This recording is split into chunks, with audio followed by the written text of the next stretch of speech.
Hey there, all you queens and cryptids, and welcome to Queer and Loathing, the only podcast whose spoon is too big. My spoon is too big.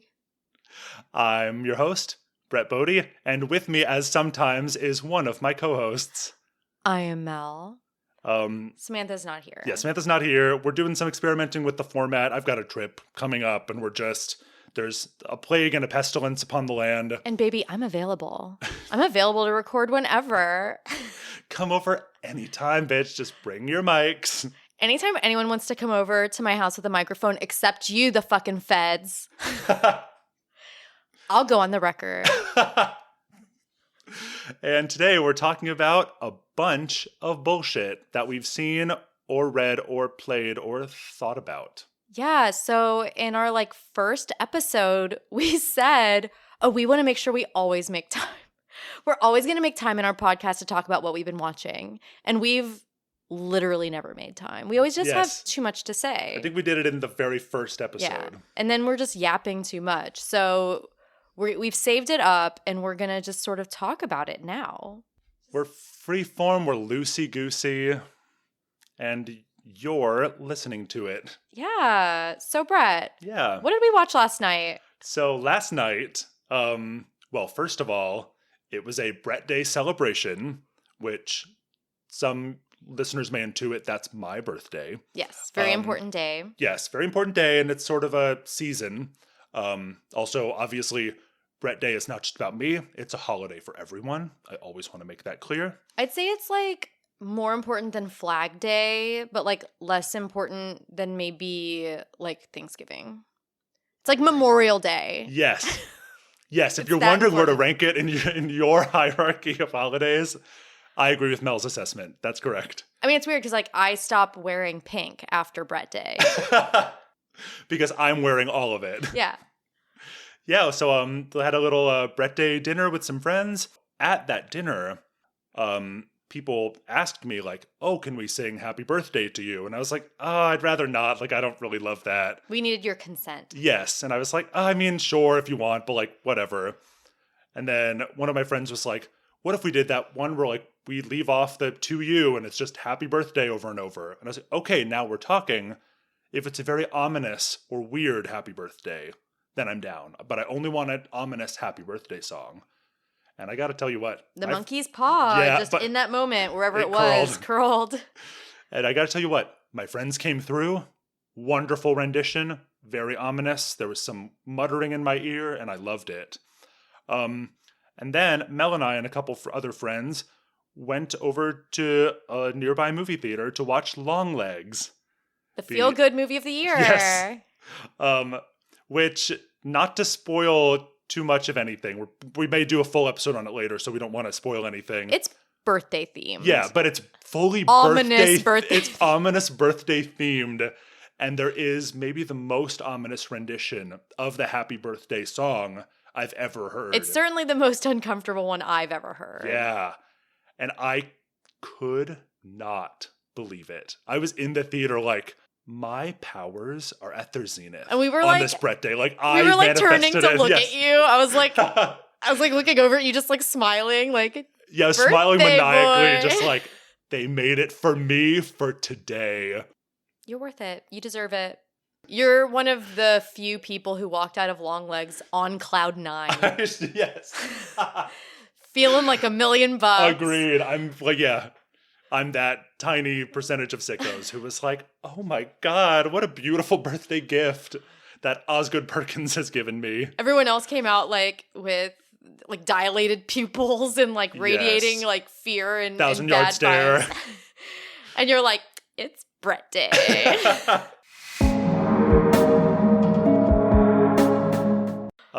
So that's the most recent movie we watched. We won't go any more into it, I think. We both really liked it, I think. Great. And, yeah.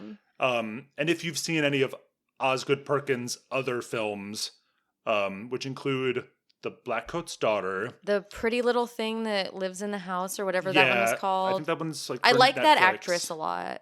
And I can't remember. Oh, Gretel and Hansel, which I haven't seen. I liked it okay. I would say this is probably my favorite of his movies. I like The Blackcoat's Daughter a lot, I think too. Those are my two favorites of the ones I've seen, I think. But he's He's a slow burn auteur, and the cinematography is wonderful. Just like the creepy vibes are immaculate. I love a movie that nestles in to just ominous, atmospheric, bad vibes. Yes, and this is maybe the absolute pinnacle of that idea. Yeah. He's very good at it. Yes. Like, that's a man who knows how to make just a long static shot feel menacing. And and he loves a slow, ominous zoom into maybe an otherwise kind of nondescript location, but in a way that strikes terror into your very heart. Yeah, because I think we've had a lot of really good movies so far this year, like some really good movies, both horror and other genre. But I don't know if there were any movies that had come out this year that I watched so far that I thought were actually scary. Yeah. And I thought this movie was scary. I agree. Like, it was probably the scariest movie I've seen this year. Yeah, and I won't tell you when, but it did have a jump scare in it that really got me. I wouldn't say he's the strongest screenwriter. And I wouldn't say he's like my favorite director. No, but he's very good at that. Oh yeah, he can give you the most tense atmosphere you've ever seen and like a feeling of gloom and despair. It's like Stephen King's writing. Like, where you just feel like you want to take a shower after. Like when I read Pet Sematary and was like, I'm gonna fucking kill myself. Yeah. Just like where you feel like dirty and sick Yes. afterward. Or maybe you come out of going, it's Brett Day. Happy birthday to me. I know you so well. But like for most people who walk out of the movie, it's just sort of like a dirty, sick feeling. Yeah. And all of his movies are like that. They are. They all just make you feel kind of just, like soul sick. Yeah, that's a good way to put it.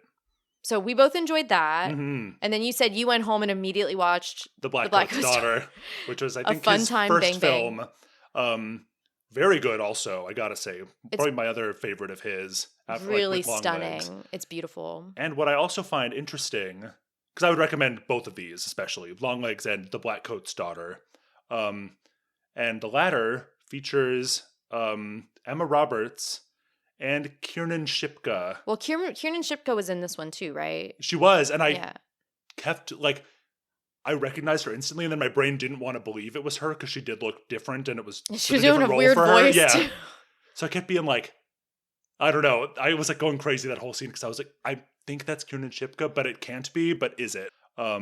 Neither of them, she or Emma Roberts, are like my favorite actors. Like, I don't always love their performances, but they're both really, really good in The Black Coat's Daughter. Oh, they are. I think he really I think he's good at Perkins can get some great performances because I'm like, Emma Roberts, like, I love her when she's great, and sometimes she's just awful. And this is a really good use of her. I think she's really great. Didn't she get canceled? Yeah, she did.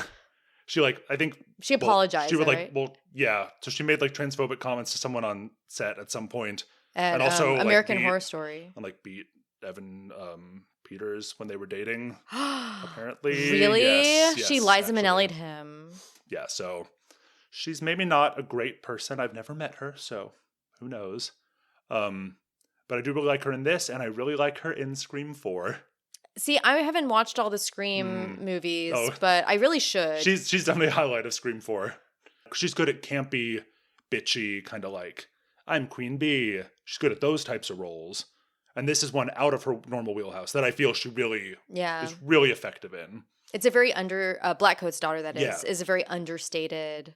Whereas I think Longlegs had some more extreme sort of surrealist acting happening in it. A little more bombastic, perhaps. Yes. There are people you don't cast unless you want something like that out of them. Sorry, my cat is just... I have scratching posts everywhere. Corn dog. That's too easy, though. Yeah, whatever. It doesn't matter. People know I have cats. You see, it is. You see my couch. The cat's out of the bag. I'm clapping for myself. I'm hilarious. Happy Brett Day to me and to you. No, it always is.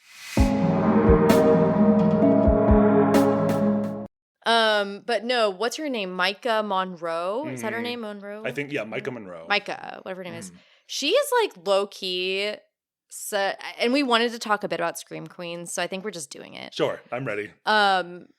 she's in so many good sort of small, understated horror movies. Like she's quite good at giving a specific kind of performance. Understated, low key. But I think she showcased in Longlegs that she is capable of really going for it. But I'd seen her in, she was in It Follows. Yes, I think that was kind of her breakout. And then she was in that movie, I think it was last year. It's called like Watcher. Yeah, The Watcher, which I really liked, and she was fantastic in that. Yeah, it's that same sort of like plot genre of someone witnesses some Rear Window. Yeah, right. Someone witnesses something and no one believes them. She and her boyfriend have moved to Romania. Yeah, and there's someone who maybe is like staring at her from the apartment across the street, and she witnesses and also a there crime. are murder. Yeah, yeah. And so it's one of those movies we've seen all a million times, but for those, it's always about like style now. Yes. Right. And it was very stylish. I see her as kind of like, it's funny because when you have horror actresses that show up in a lot of like smaller horror movies, I think like historically, you almost think of them as like B sort of like campy scream queens, but I see her as very like refined and almost like, I don't know if the right word is like sophisticated, but more of like I think she brings a lot of like class or something to these roles that could be played in a really different way. Like I think she has a presence about her. Yes. That I've really come to appreciate. I agree, and I think she can really elevate material. Yeah. Because I'm not sure if The Watcher would have been as good as it was without her performance and the antagonist's performance. Like they were both just so good that it's like, yeah, it's a premise you've seen a million times, but you're probably riveted because her fear feels so palpable and he's so creepy. She tends to have roles where she spends a lot of time like looking off in the distance or thinking. Or she's kind of has a dreamy kind of like almost not quite detached, but like, I don't know. Yeah, like quality to her. I think that's a good way of putting it. She sort of acts in a detached way a lot. And a lot of the roles she gets, she does that. Maybe she brings it to it or they're written that way. Who knows, chicken or egg. But she's quite good at that, and that's hard to do. It is. And still be compelling, because you might just be like, bitch, pay attention to your own life. Like a lesser actor in a role like that, you'd be like, hello, is there anybody home? Yeah, so would you like me to read my list? Yeah, tell me. So you said you came up with a Scream Queens list. Yes, and this is by no means exhaustive. This was like very late last night. I was hopped up on Brett Day. But so birthday fun. Yes. But so my list of reigning Scream Queens is what I said, like currently. So these are people who are not of all timers. Like, no, this is all current. Okay. It's all like present day. So Mia Goth. Totally. Melissa Barrera. She's the one who's the new in Scream movies, and also Abigail, and she's doing a ton of like, I think she just does a bunch of horror now. Is she the one that got like kicked off of Scream? Yeah, she made pro-Palestine comments and got kicked off of Scream, and then everyone sided with her, so it just really kind of blew up in those executives' faces, as it should have. Yep. Maika Monroe. Totally. I said Catherine Newton. Why do I know that name? She does a lot. She does even like Marvel stuff. She's pretty mainstream, but she was Lisa Frankenstein. Okay. She's done Freaky.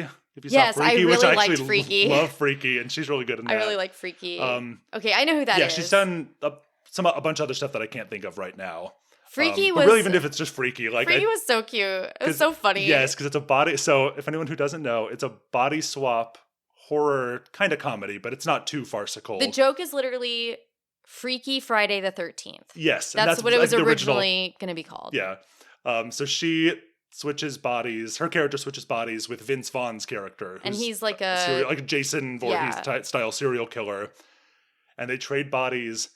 And I am obsessed with this movie because you watch each character in each other's bodies discovering the advantages of their, like, this other person's, like, sex and gender presentation and how they can, like, use that and appreciate that element of it. It's so funny when... Like, she, like, her character loves his size and, like, she's so physical and strong now and she's kind of, like, it takes, obviously, a while to adapt to, but she, like, loves it and he loves being in, like, hot teenage girl's body and like I can use my sex appeal but has like no strength and is used to being strong. And I'm like, it's not the most amazing movie, but the way it plays with gender and shows the characters discovering like the joy of like different gender presentation for themselves is just, I just love it. I think it's like kind of weirdly beautiful to watch. I love that movie. Yeah. I love a gimmick that really explores it inside and out. And it's kind of in right now because they did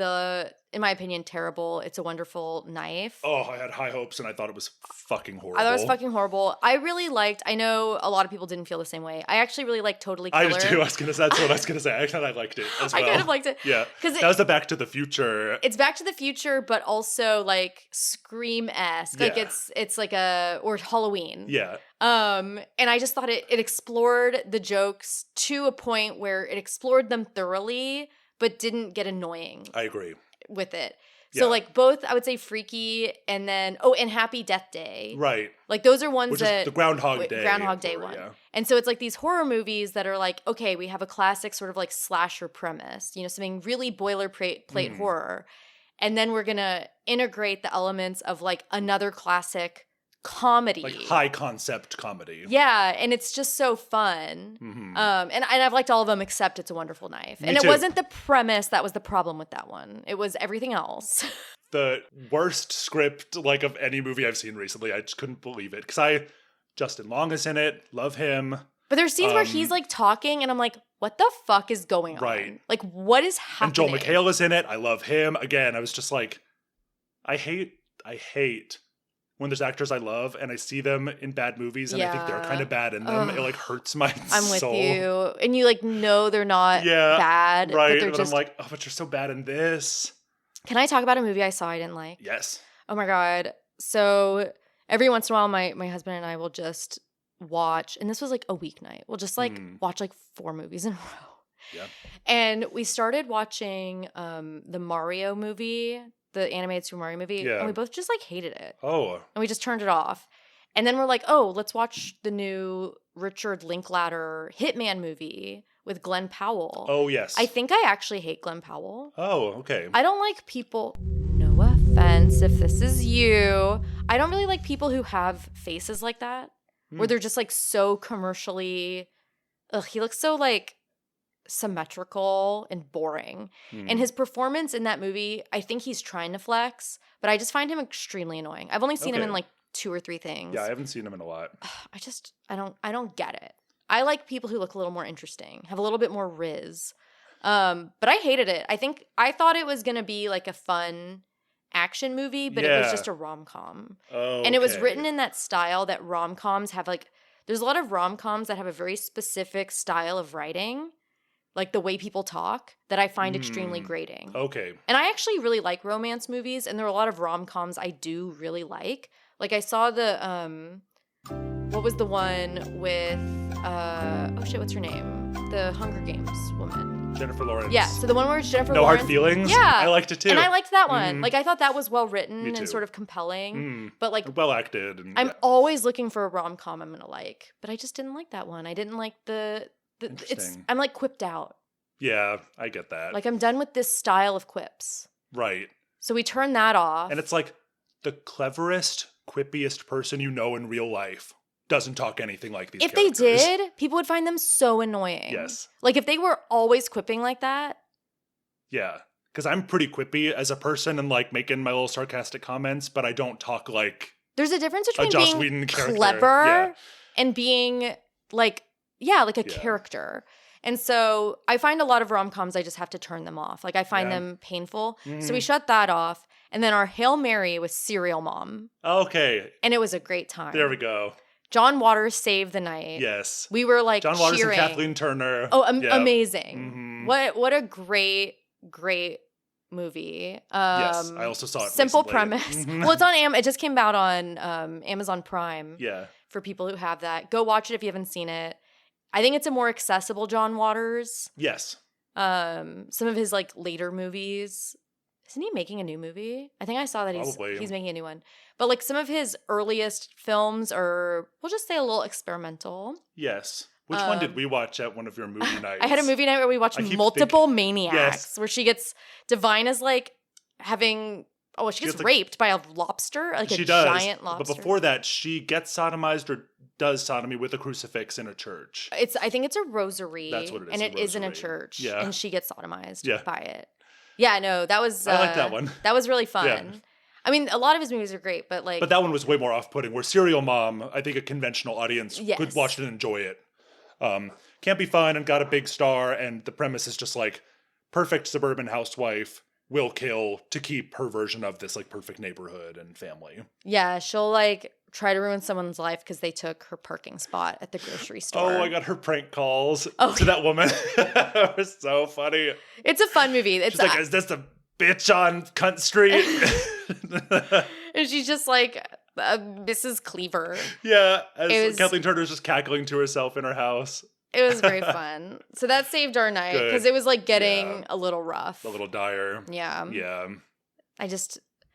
I think generally you and I are not haters. Like I think we tend to like most things we watch. I at least want to like things. I want to like everything I watch. Right. But sometimes I just have to tap out. Mm-hmm. Like if there's just nothing there for me. Me too. Yeah. Oh, further on my list, I said Jenna Ortega. Right. So that's another one where Queens, I've seen her in X. Yeah. But I think that might be it because I didn't see the new Wednesday. She's also in the new Scream movies. Yes, Wednesday.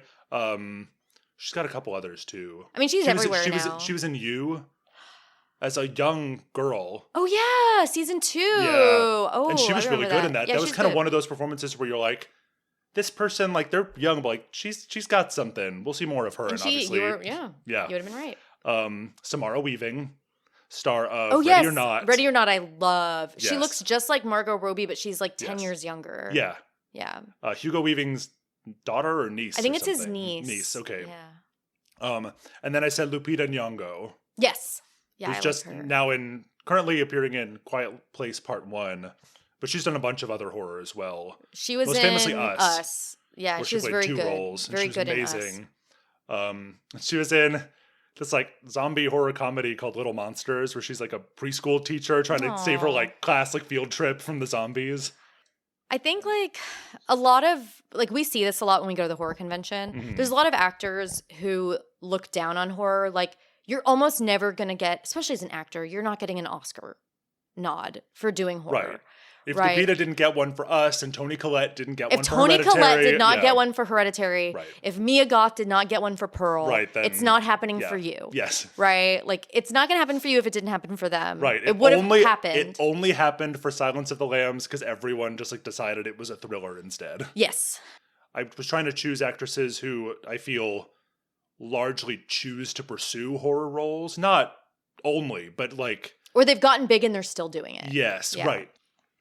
And then I have honorable mentions. Oh. Which as I already talked about, Kiernan Shipka. Mm-hmm. Because she starred in Totally Killer that we mentioned, as well as Blackcoat's Daughter. Oh, Totally Killer was so funny. Emma Roberts. Yes. And Sarah Paulson.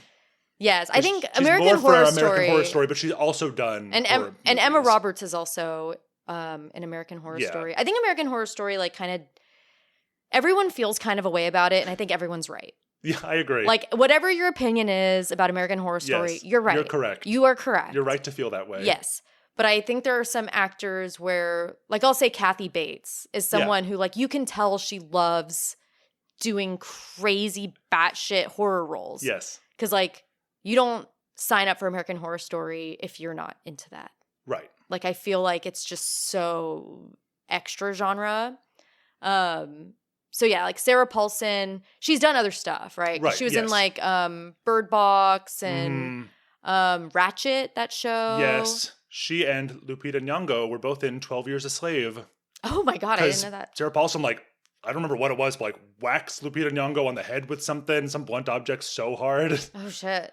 It is, as you'd imagine, upsetting. Yeah. But so they're like my honorable mentions, and like they're good actors, but I don't associate them as strongly with horror, they I just think. do horror. And then I had some people that I'd like to see in more horror. More horror? More, thank you, in more. But the main one is, I would say, Amber Midthunder, who was the star of Prey, that Predator prequel.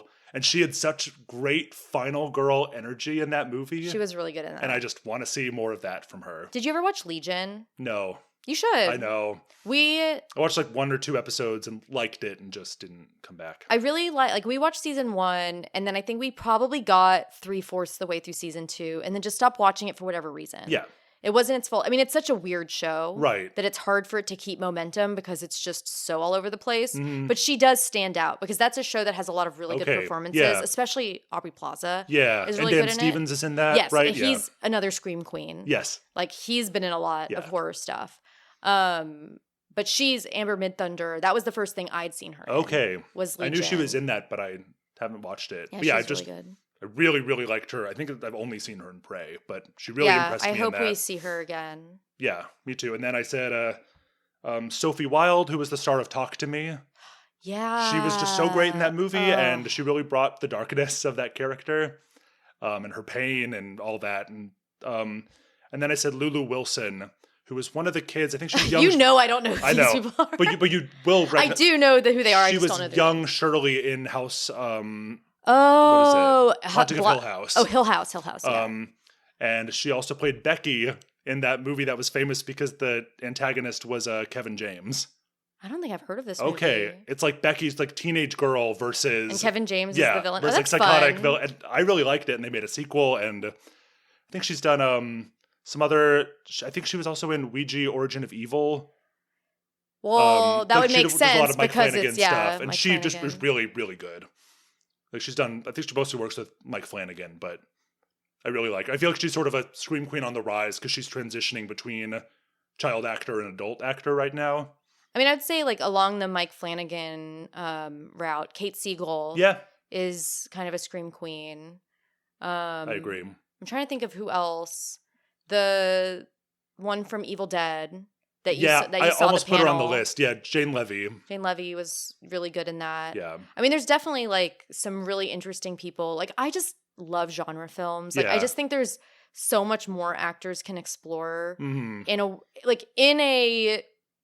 in a scene where you are not grounded within reality for whatever reason, right? Like, even if it's grounded, it's ungrounded. It's genre.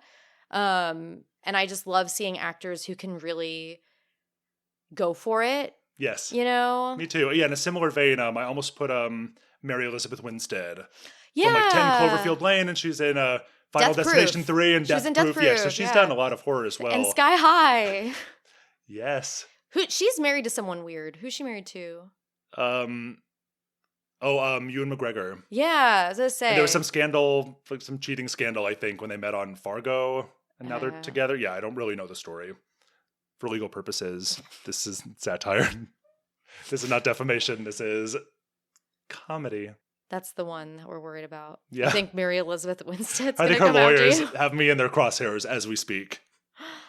I'm trying to think of some other Scream queens that we've seen. But I would maybe put, if I had to like give like the main like Scream Queen The crown. The prom queen. probably crown. Mia Goth, at least in horror circles specifically. But also I would say like Micah Monroe is up there. Like she's in like certain crowds. Well, what's interesting, sort of like art house, maybe horror. Like they're probably the two. And what's interesting about it is they're both so successful as, like, I would agree with you. I would say those are the two competing ones. And it's interesting because their performance styles are really different. Yeah. Right? Because as we said, like, Micah Monroe is very understated and she brings a lot of just like subtle energy. Whereas Mia Goth, it's like, she's like the Nicolas Cage. Yes. She'll turn it up to 11. Like she just has this ability to just go absolutely bonkers and capture your mind. But what's interesting about him is neither one of them is really doing much acting outside the genre. Yeah. At least that I've seen. I agree. And that's, I think, maybe part of why I love see them it in that way. Yeah. Because they're so identified with the genre. Because like I keep seeing Mia Goth in things, but they're all like horror. I keep seeing Micah Monroe in things, they're all horror. Now, to be fair, I mostly do watch horror, but I do watch other things. I watch a lot of action movies. I watch a lot of sci-fi. I do watch my romance movies. Hell, I watch prestige dramas. Like I watch a bunch of shit. I can't because they just make me sad. I love it. I'm so bad at it. I like to be sad. I'm like, give me the sad songs, give me the sad movies. I watch like one sad movie a year, and I haven't picked one yet this year. It'll probably be Zone of Interest. Oh, yeah. But I can only do one a year, so I have to really choose. Yes, you have to choose wisely. Yeah, I can't take it. Yeah, I get it. But yeah, so I guess that's my Scream Queen list. I like that list. Thank I think Mia it's Goth. by no means exhaustive. I'm sure there are more, and people may disagree with some of my choices, but Well, they're wrong. You're right. I think there are a lot of other young Scream Queens coming up. I mean, Sydney Sweeney, I think, deserves a mention. just for Immaculate alone. Yeah. And she definitely does some extreme performances in Euphoria. Oh, I was going to say another like hopeful list, like I want to see them do more horror, is Nell Tiger Free from The First Omen. She was very good. She was so great in that, and she brought that like possession style intensity to that freak out. Yeah, I think want to see her in more horror I would say roles. there's a lot of people who I think benefit from getting to show off in the horror genre, where they get to really emote and go crazy. Yeah, like you're not gonna, if you've seen Hereditary, you're not gonna forget Toni Collette's performance. There's probably a lot of other stuff you won't forget, but that's what I'm saying is if she doesn't get the Oscar for that, no one in horror is getting it. Like what she showed, the extremes of emotion that she shows while still playing a real, believable character. Amazing. Yeah, are just amazing. And you're right. I don't think you can really find that outside of the genre. Yeah. Do you want to do a quick little ad? Oh, sure. Do you want to just come up with one? Yeah. I kind of sprang this on you. Yeah, it's fine. All I was like, this episode is brought to you by the concept of birthdays. Oh, you birthday bitch. Isn't it weird that we celebrate ourselves once a year for just coming into existence when we didn't have shit to do with that? Like, I think of like my birthday as like, thanks, Mom and Dad. We kind of celebrate ourselves, and it's just a weird sort of narcissistic thing that we do in our culture. And I gotta say, I love it, and I had a great time celebrating me. You're the reverse Bella Swan. You're beautiful. And I don't even normally feel like I love birthday, like my birthday, or like make a big deal out of it. But it was just so fun to just spend time with some friends, and I went on a trip with my mom, and I was like, that's just so nice. Because it's not about me, it's about the time that I get to spend with the people in my life, is how I see it. I mean, I think if you're a person who's like, I love birthdays because I love gifts. Yeah. Grow up. Yeah, I agree. But like if it's about like getting to have time where people around you surround you and talk to you and spend time with you, I don't think that's necessarily narcissistic. Yeah. I think that's just really nice. Thank you. Well, also, before we take our break, I want to say, eat shit. Everyone born on February 29th, you fucking suck, and you only get a birthday every leap year, you piece of garbage. But they do get to be like, I'm 5. Or whatever that stupid joke is. Right. So everyone loves that. Especially eat shit. Yeah, everyone loves that joke. Yeah, if you're listening to this and you have that birthday, fuck you. Yeah.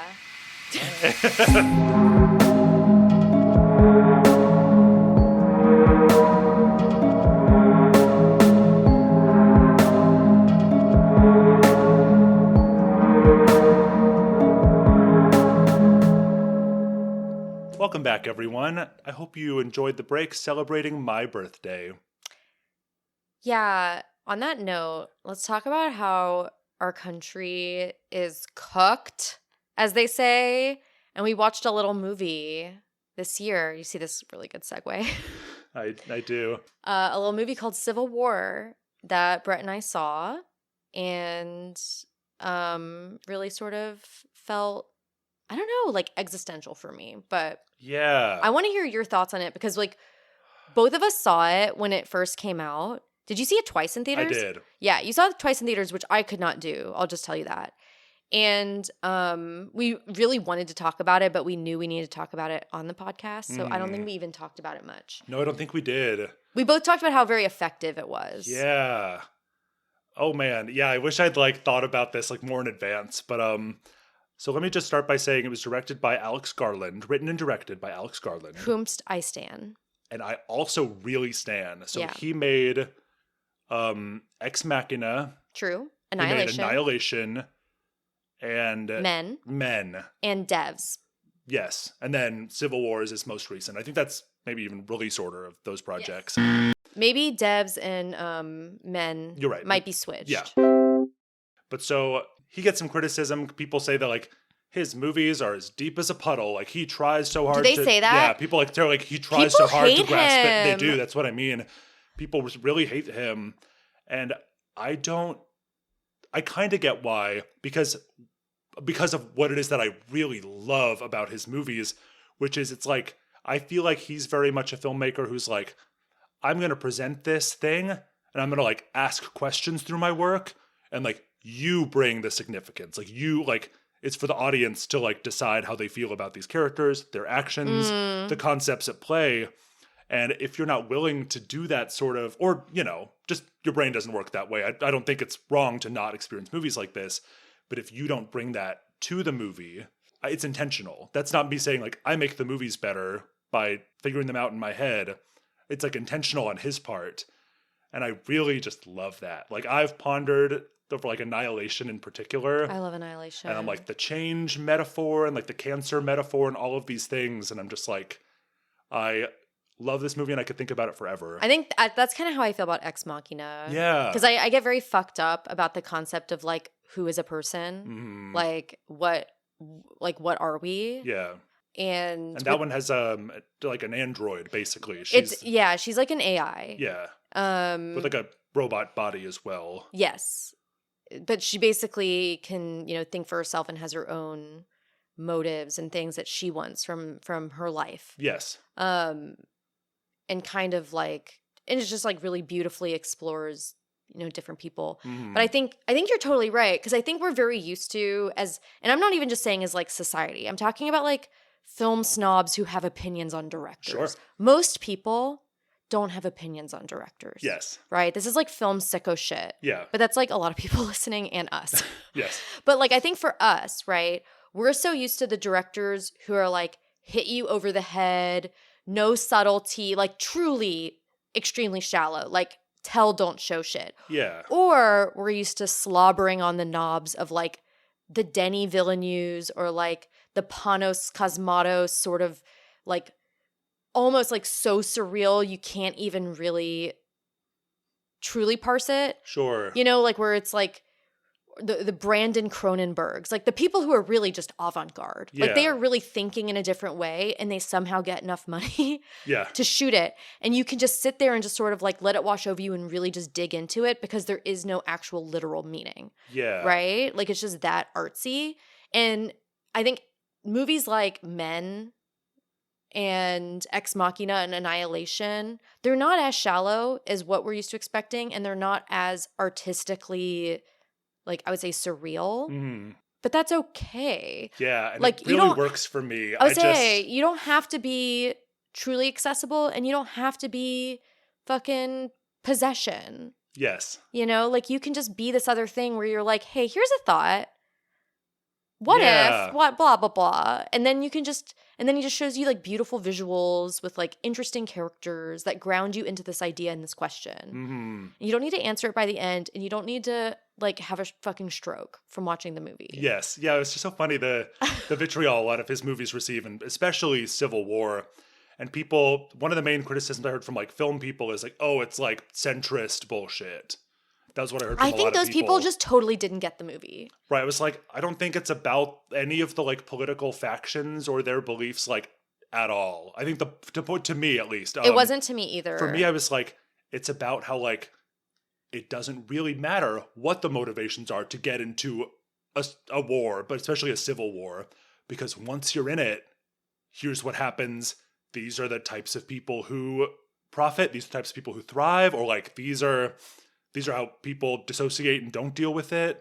Or like, obviously in the movie, it's war photographers and like journalists, and they're putting their camera between themselves and the like violence as sort of a means to dissociate. At least that's how I kind of took it. Oh, and it's so meta, and like this is a movie about this, and you're separated from it too. Yes. Like the movie to me was very much about like, it's not about politics at all, and I'm like, who like it? I've heard so many people with that take. That's not the point at all, and like, I hate it. People I really respect and like influencers and people in my life have said that they think this movie just like didn't have the balls to say anything. Like both sides. And it's things. like, look, this movie actually isn't about President Trump. Like it's not that specific. And if it had, let's say, had it be, these are the Republicans from the Heritage Foundation, and they made a coup, and now it's they're called megas, and they're against these other people, and it was like that obvious, then that's all that movie would be about. Right. No one would say anything else about it. Yes. Like even that movie, The Hunt, which is a much stupider movie, but like that's one that was like politically canceled.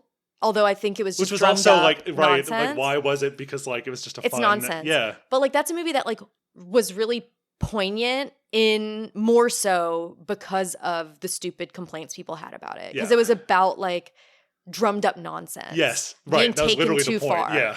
right? Like, and it was like a smart satirical movie. Like, this is a movie that is truly kind of, again, like Alex Garland is sort of broad strokes philosophy man. Sure, yes. I Like, don't disagree with that at all. He's like, oh, everyone's talking about, fascism, but like, what is it like just as a person? Like, he gets down to the most granular level of the Yes. singular person. Exactly. Like, I think it was so typified by that scene in like the Christmas fair. You know what I'm talking about? They're driving in and they get shot at. Mm-mm-hmm. And then they're talking to these like snipers. They're like, what side are you on? And they look at them like, who gives a fuck? Right. They're literally like, who's in that building? Like, someone's shooting at us. They don't even know who it is or why they're shooting. And it's just why everyone's against everyone. That movie tells you they're like, the politics don't matter. It's like, someone is trying to kill you, so you need to kill them. And I think, if anything, maybe it's a little obvious as a cautionary tale of like, this is why you don't enter into a civil war. Or like, if you do, this is what it is. It stops becoming about your ideals. It stops becoming about the reasons you fought, and it just starts becoming about chaos. You have to kill the other guy or they're going to kill you. And to me, that was what any given person determining who that other guy is at any moment, you have no idea what their ideology is. Yes. Because it's like they're encountering some guy in his farmhouse just shooting at random people. Yeah. That would be a lot of fucking people out here in North Texas. Yep. Like, there's a lot of people who are just looking for a reason to go absolutely nuts and snipe at people from their attic. Yeah. And then you have the people who are like, oh, I'm going to be just like a round up random people of color and kill foreign people, Jesse Plemons type character, who are like organized fascists. Right. Like ethno-nationalist types. Or then there's that like militia or whatever that they're with closer to the beginning, and they're just kind of like, they just kind of love the violence, and they're having a great time, and they're kind of laughing and joking afterwards. Yeah, and they're like, this is us, it's fun, we have a purpose. And it's like, there's people gonna love that, and then it's most people are just gonna be refugees. Yes. Right? Like, most people are just gonna be like refugees who are scared of traveling. Right. So I'm like, yes, maybe it's a little obvious as a cautionary tale, which I think that's more what it is than any kind of political statement. It's just like the cautionary tale of like, don't do a civil war. Like, because it's not about the ideals anymore. And the point of it is also like, you as the viewer are being put in this position as, we see these war photographers who, like me as a normal person, I'm like, these people are fucking nuts. They are fucking absolutely nuts. Crazy, deranged psychos to do this kind of shit.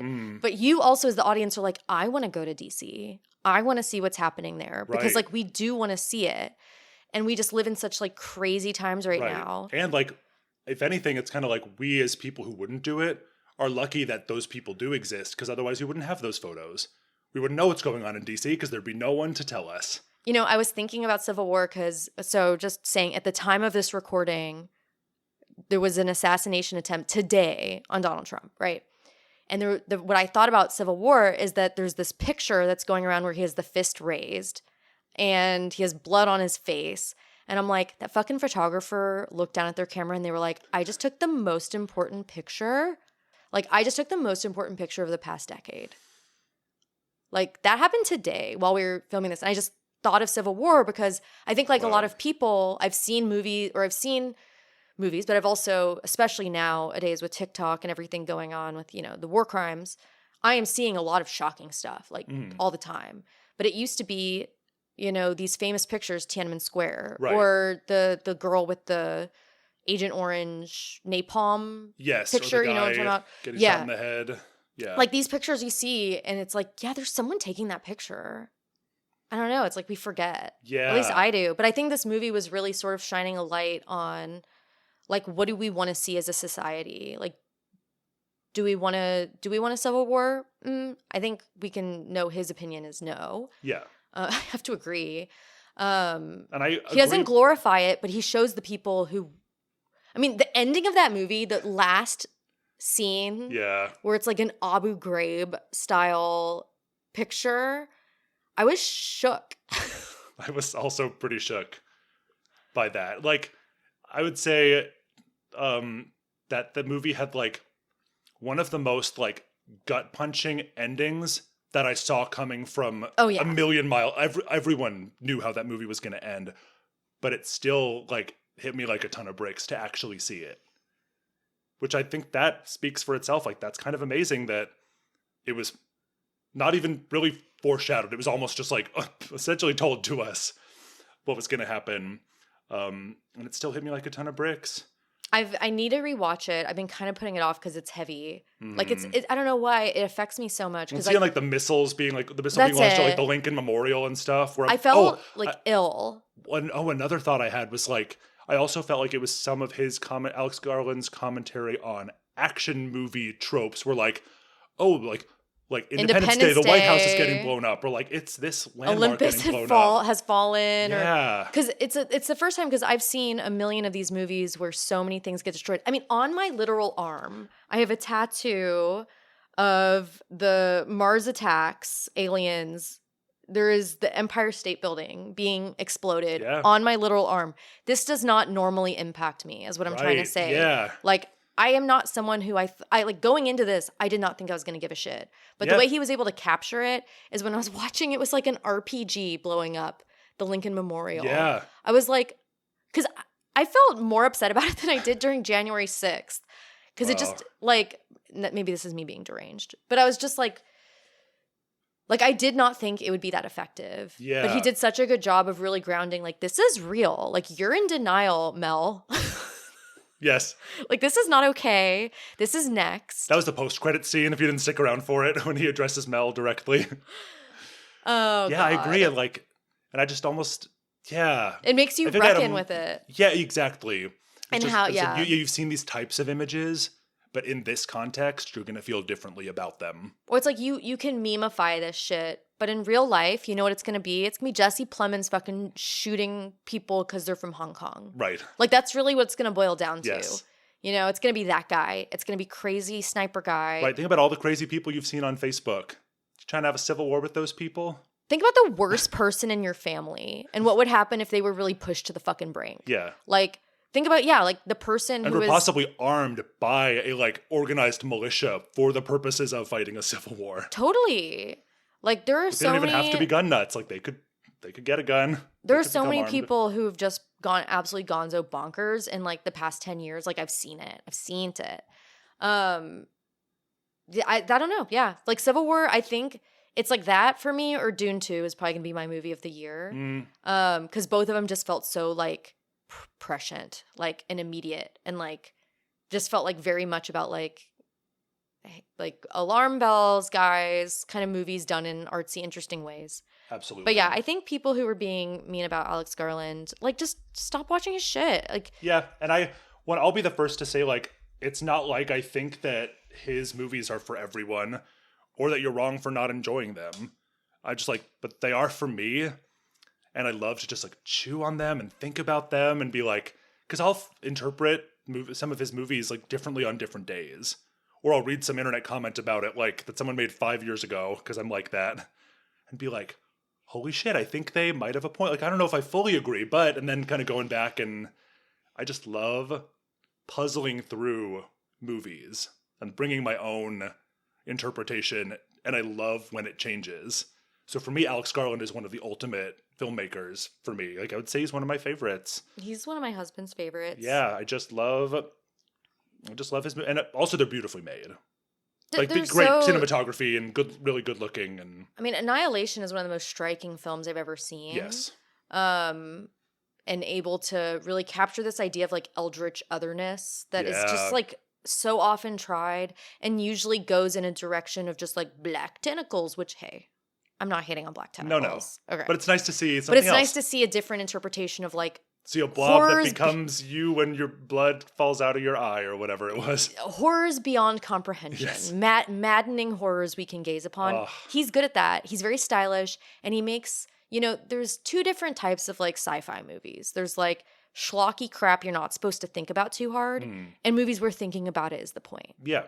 And like, I like both, but I do appreciate that we are having, between like, I would say him and like Denny, some kind of like interesting science fiction ponderings that we get to have. I agree. But he seems very like brained about that. Yes. Like Men, I think a lot of people see it as his departure because it's so, I don't know, it's not like techie. Yeah, right. You sort of developed very much a reputation for sci-fi. Yeah, and it's more sort of like social gender roles. And but also, I think some people, I saw so many reviews that I felt missed the point, because I'm like, the title is bait. Like, it's not a yes all men or a not all men movie. It's about how Jessie Buckley's character sees these men through the lens of her experience, like with her husband, who like threatened to kill himself in front of her. You're not supposed to think that hard. And then did, right? And I'm like, and they're saying that they wish they could have thought harder about it. That's the most annoying thing is they're like, oh, it's so shallow. It could have been more interesting. And it's like, look harder. yeah. It's there. Like, I don't know if I would say he's the smartest filmmaker. No. Like, I mean, I would say he's quite talented. Like, I love his writing. I love his vision. Yeah. Sometimes he's a little slow for me. Like, his Sure. movies are very plotting and kind of patient. Yeah. And I liked Men, but it wasn't my favorite. But Yeah, I actually rewatched it recently and then just shut it off once the men started getting birthed yeah. over and over again. I was like, I've seen everything I really like about this movie. Yeah. I And also like the bathroom scene, which maybe after that, where you're Ugh, like, yeah, because it's so horrible. Oh, it's so horrible. I think I was talking about this with someone last night about Men. I was like, I think the movie does an amazing job. And yes, people are like, why did a man need to make this movie about like woman's experience, whatever. But I just thought it like did such a great job of putting the audience in the shoes of like, you're a young woman alone in like an unfamiliar place. Like, oh, there's a strange man there. Is he a threat? Don't know. He really could be, or he could be not at all. But it like just shows you that ever-present kind of like anxiety. There is a man being who a woman in that has situation. keys to the house you're staying in. Right. Like, He's hit on you. Yeah. Are you safe? exactly. Like, is he a menace? Right. Don't know. Like, He seems good-natured. yeah, he seems fine, but You're being a crazy bitch if you're thinking anything more. You're being self-centered. It's all Right. about you. yes. If you're cautious. Like, I really liked Men. Like, I wouldn't say Yeah. it was my favorite movie he's done, Yeah, I agree. but I don't think that it was as, like, oh, it's about as subtle as, like, a bat hitting you in the face. Like, Yeah. no, yes, there is the overtures, but there's, like the big, broad, sort of obvious stuff. Yeah. But there's other stuff going on, too. Yeah. Like, yes, this is saying things about gender. Good job. You figured it out. right. Like, it's more interesting than that. But it's not saying that literally all men are predators. Like, that's not the point either. Alex Garland, if you're listening, happy Brett Day. Hugs and kisses. Shut the fuck up.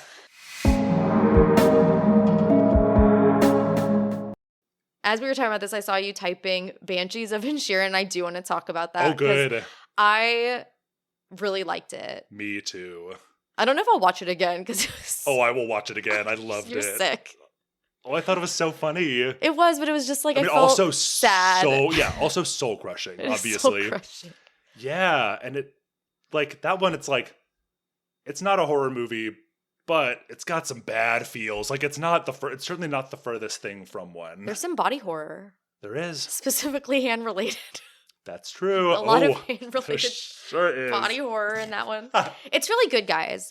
Even if It's if you're not amazing. a horror Oh. movie person, it's not a horror movie. Yeah, like there And are there's horror some elements. violence, but like it's not. There's violence, but it's not crazy. I would say it's like a black comedy. Yeah. but like emphasis on that it's quite dry and dark. Yes, and very human. Like it's a black comedy, but it still like takes its characters seriously. Yeah, it's realistic. Yeah, Kind of.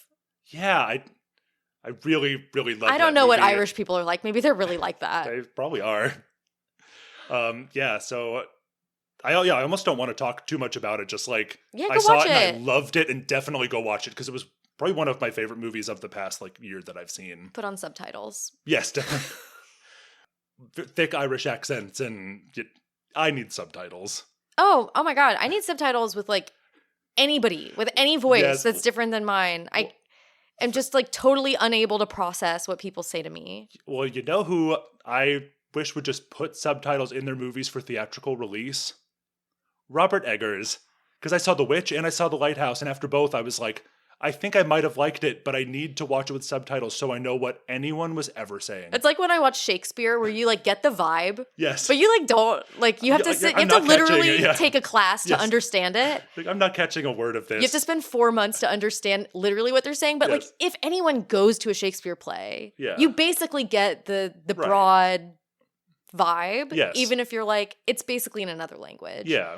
And it's similar when I saw, because I was also thinking of The Northman. Yes. But you're right. Exactly. Very much, oh my God, The Lighthouse. I was like, I wonder what they ever said. What? What? That's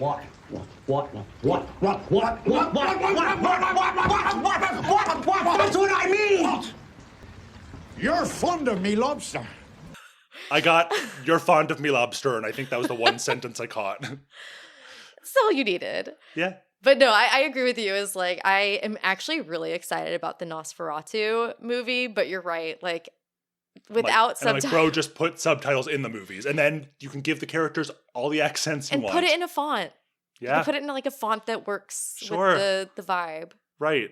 I'm like, it's Nosferatu. Put it in an intertitle for all I care. Like, fully silent movie that shit. Like, but I would like to know what they're saying. He won't do that, but that would be very funny.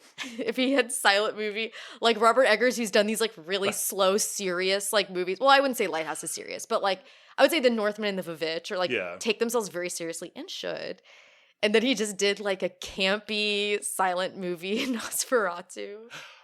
I would love that. Yeah. But he is so like never, serious like auteur man that he would never do that. He would never do that. So I have a friend, shout out Jonathan. I don't know if you listen to this, but we were, I have a group of friends that we just watch a lot of movies together over Discord. And we were like, let's watch Conan the Barbarian, the original, together. Okay. And he pirated us a copy, but he accidentally downloaded the commentary track. Oh. That was the director and Arnold Schwarzenegger. And he's like, sorry, I like ripped the wrong one. And I was like, send it to me. Send it to me, please. I want that. Like, I never thought I needed that. Commentary track person. I do love commentary tracks. And I was like, I never would have thought I needed that, but I need that. And so we didn't watch it together. Later by myself, I watched this commentary track of Conan the Barbarian, and it was delightful. Like, I will say, no, I would not want to be married to Arnold Schwarzenegger. I wouldn't want to have to debate him in politics. But he is such a smart, likable, like funny, just like I agree with you. Has so much charisma. Just like listening to him talk about this movie that he obviously loves and is really meaningful to him, but he's like thoughtful about it, but so good natured. It made me like him so much more. And that movie, because I like that movie. All right, I've not seen it, but I think I deleted it. Actually, I'm somewhere in my files, somewhere on my computer. Satire. I'm making that up. That's not FBI, Be is careful. it? Mary Elizabeth Winstead's lawyers are going to come get you. They also do piracy law. Copyright law. I would download a car. But no, it was amazing. I love commentary tracks. I love that commentary track. It was delightful. I love Conan the Barbarian. I now want to rewatch Conan the Destroyer and Red Sonja. I like watching people hit things with swords. I do too. All I've watched in that vein is Deathstalker 2 recently. Well, you know. And it was a rollicking without Conan 60 the Barbarian. minutes or whatever. Yeah, I was like, without Conan the Barbarian, there wouldn't be Deathstalker 2, which would be sad. It would. But not having Deathstalker 1 would be fine. Because the title drop is I'll Have My Revenge and Deathstalker 2. And then the title card for Deathstalker 2 comes up. How can you not love that? Did you ever watch Kroll? No. That was boring. Okay. But if you're going to watch one, have you seen any of those old ones? Watch Red Sonja. Okay. Although Conan the Destroyer is good because it has Grace Jones in it. Ooh. And I find her very compelling for reasons that everyone found her compelling. Sure. Maybe I'll watch all of them. You probably would. And you'd probably enjoy it. I'm sure I would. Because even stuff that's like not my typical genre, sometimes I just get a taste for it and I'm like, more of that, please. Yeah. I'm like that and Deathstalker too. I'll have my revenge and Deathstalker 2. Oh, you watched Final Prayer. Ooh, okay. I really, really like this one. Final Prayer, and it has a different title in different countries, so I don't know. But I think I watched Final Prayer, and it's just like a very low budget, found footage movie about like 3 guys who are investigating strange goings on in a church. You love found footage. I do. I love found footage. But they're like debunkers for the church. Like if there's people think there's been like a miracle because there was some like YouTube video that they saw and they're like, go check it out. Like we need to. So they're like very skeptical people largely. And so they're setting up obviously like cameras and microphones in this church. So really simple premise, but just like good acting, believable characters, interpersonal drama. Like it's not the kind of grating found footage teens that you get. There's like very like real people. The Deep House. That was an annoying one. It was. I didn't hate it, but I did hate the characters. Yeah, no, I liked the scary premise of like Yeah. a house underwater. Like I Yeah. found that very creepy. And then anytime one of the main people talked, I was like, I hope they die soon. Yes. And I didn't feel that about Final Prayer. And it has an ending that is worth the watch, even if that premise doesn't appeal to you. So I won't say too much more, but if you can stomach found footage movies, Which I can. yeah, then I love this is found one that I would footage. definitely recommend because slow burn for sure, but it's got the juice. Did you watch those Hell House LLC movies? Some of them. They're like, I like the first and the fourth. that's what kind the of, yeah. Carmichael Manor? Yeah. Oh, same. Yeah. Literally the same. First and fourth. Because like, oh my God, there's maybe one other person listening to this on the planet who has seen all these low budget found footage horror movies that like a dude and his friends made. But Yep. Brett, I cannot believe it. We're looking at each other across this table and we have seen all these fucking movies. Sure have.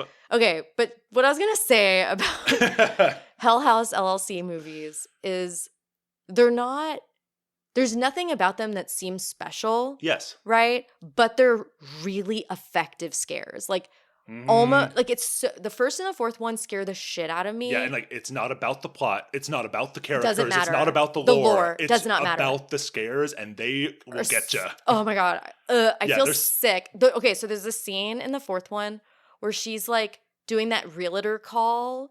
Like Oh she's my working from gosh. home and she's like zooming and it's just showing pictures like horror monster cam like following up the stairs to the room where she is, and it's like pictures showing up on her computer as she's like on an And important it's in a work call. slideshow that she's like And trying she's to deliver showing to it. her boss. Oh Yeah. my God, I forgot that. Yeah, so she's showing the slideshow to her boss and it's like pictures zooming up behind her. And you see that it's live because it's like she's sitting at the desk making the call. Yeah, she then ends up in the pictures. Yeah.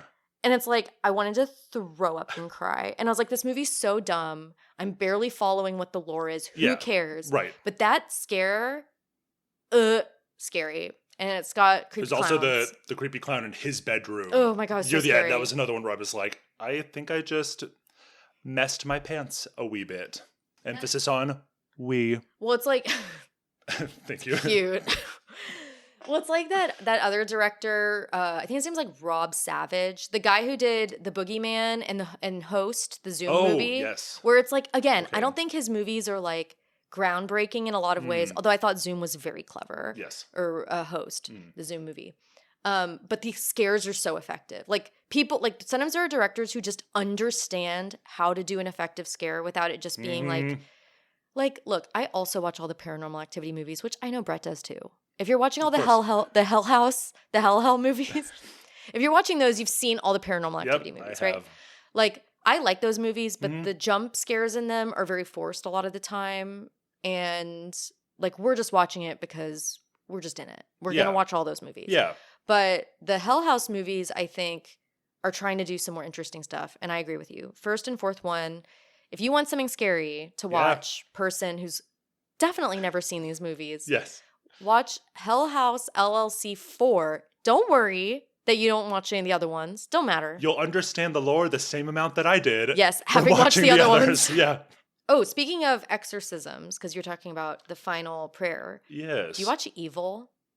No. Is that TV show? Yeah. So Yeah. the premise is similar to what you were just saying, where it's like a guy who's like about to be, or as the show starts, about to be ordained to be a priest, a guy who's like a debunker science guy, Okay. and then like a therapist. And they're a team that goes around for the Catholic Church. They like work for the Catholic Church. Okay. And they go around debunking, as you said, like miracles or demons, Cool. possessions. Yeah. I will say, no one spoiled this show for me. I've just finished season 2. It's so great. I have heard good things. Like, it's so great. Yeah. It's smart. It's interesting. It's very campy, but it's not like American Horror Story campy, where it's just like a little too much. To me, it feels very much like if X-Files was just goofy Monster of the Weeks, which I love. Me too. I'm Like, if you took the X-Files and you removed all the main story plot stuff and you removed the more like scary. That's how I watched it, because I watched it in reruns. So I would just catch random episodes of X-Files. Yeah, So and- I've seen a bunch, but I wasn't following the overarching story. Which is extremely convoluted anyway. Yeah. I've never Again, been a huge just fan not of. really not really what I came for. Yeah, so I recommend that. I think you would like it. Awesome. Yeah, I think I will check it out because It's on, I think it's on like Paramount Plus, and I don't have that, but 2 seasons came to Netflix, so Okay. you can get at least sort of caught up. Yeah, okay, cool. I have other movies on my list, but nothing I feel a burning desire to talk about. You don't want to desperately talk about what lies beneath. I just thought it was interesting that it felt like it was about like female solidarity or the lack thereof. Is that the one that's Harrison Ford? Yeah, and Michelle Pfeiffer. I would say I haven't seen that movie in forever. It's not amazing, but just like I liked that aspect of it. Just like, this is what happens when like you don't tell your friend like that their husband is a shit, or like this is what happens if you like don't help that girl that needs a female friend and stuff like that. Maybe I should watch it again because I watched it when I was like a teenager, and I just remember being so tickled at seeing Harrison. Spoilers for a movie that's been out forever. Okay, but this is the major twist. Yes. Harrison Ford's a piece of shit in this movie. Right. And like, it's interesting when you have an actor who you never see play villains, and then they just play like an absolutely disgusting person. Like a truly horrifically awful person. Yeah, because I think like we're used to some actors who, you know, play around with villain hero roles, and then you have some actors who are just usually cast as like bad guys. Yeah. Right? You won't be surprised if like Willem Dafoe. Yeah. He doesn't always play bad guys, but you won't be surprised if he's the bad guy. Exactly. Yeah.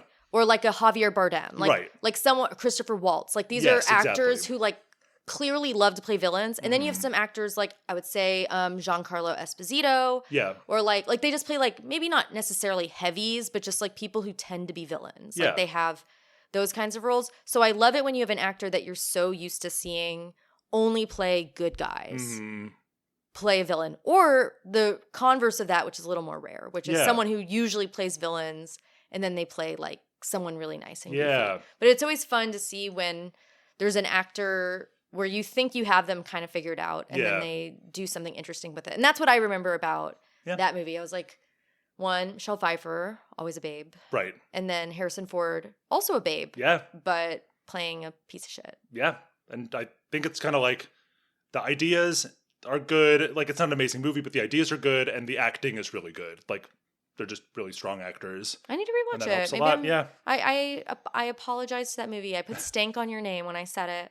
I was being sarcastic and mean, and I apologize. What lies beneath? And what lies beneath, if you're listening, leave a comment below if you accept Mel's apology. Help pay for our legal fees when Mary Elizabeth Winstead's lawyers come for me. Please contribute to our GoFundMe. Yeah. Oh, you know who I was thinking of when I was thinking about like actors who usually never play villains? Neon Demon with Keanu Reeves. Oh yeah. Just like absolutely good example, yeah. Like just shocking when you like see the someone sleaziest, like horrible rapist just scumbag. disgusting. Yeah. Yeah, you're right. It's like, oh, it almost feels like more upsetting. It does. Because this person that you usually are like, you're brain trained to like trust them. Right. Because they've been like the hero, or like for Keanu, just like usually like a happy-go-lucky kind of person. Yeah. And then you're like, oh God, what the fuck? Like you feel betrayed. Yes.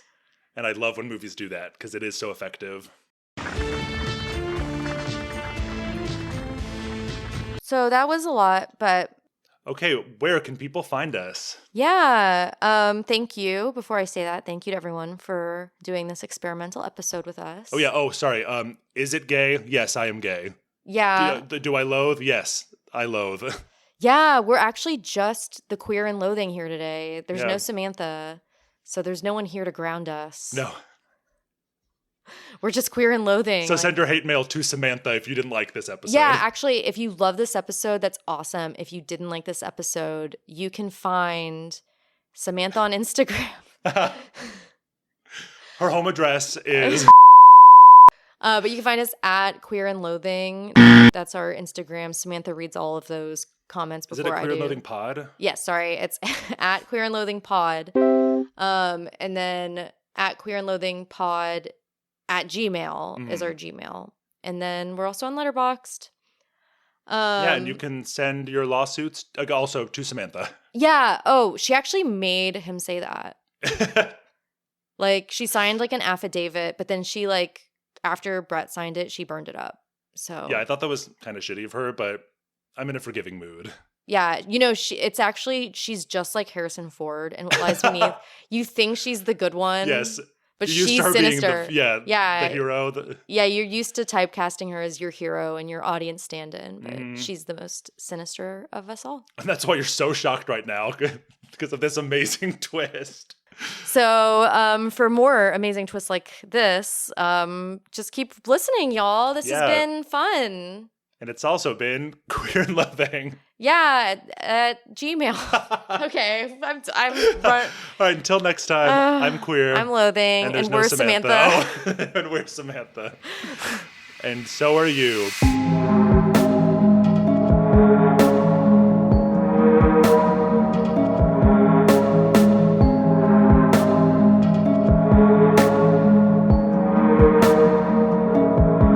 Bye. Bye. I love you, Samantha.